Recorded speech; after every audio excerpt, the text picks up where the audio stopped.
Nung araw nga ay birthday ni AJ Cute.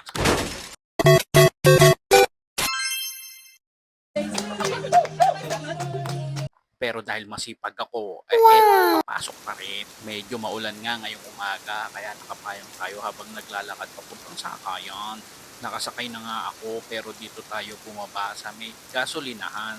Kasi makikisabay ako sa maganda kong friend kasi makapal ang mukha ko.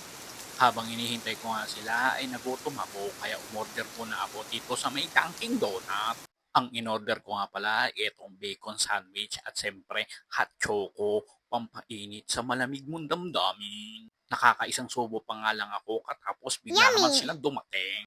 Siyempre kaya din ako pumasok para libre ang handa ko.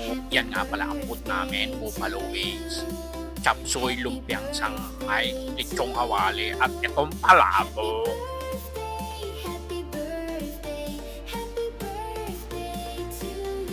May pakit pa nga sila pero wala naman lighter. Paano makapag-iinit ng kanila? At nung tapos na nga kaming mag-meeting ay eto, nilalaro ko naman si Bebe. Gustong gusto niya kasi na hinihilo siya kaya ayan, pinaikot-ikot ko sa upuan. Nagpapiling kasi yung nanay niya kaya nilalaro ko siya para kunyari may ginagawa ako at hindi ko siya matulungan. Nanghiram nga akong gunting kay Ma'am Olga pero ayan, sinusoli ko na po. Very good. At nung uwian na, syempre nakisabay ulit ako dito sa maganda kong kaibigan. Pero sila ay nag-grocery muna, kaya ako ito ay naghihintay muna sa sasakyan. Dahil nga nagutom kami, ay nag-take out muna kami dito sa may McDo. Tinikman nga namin yung iba't ibang flavor ng McFlow. Kaya eto, tinapon ko muna sa basurahan para walang bakas pag uwi. Pagdating ko nga sa amin ay sobrang dilim. Akala mo walang tao.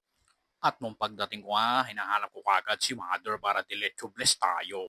Tapos bihis na agad para nga makapaghapunan na tayo. Ang ulam ko nga pala ay lumpiang Shanghai. Hanggang dito lang mga ka-AJ Cute. Bye!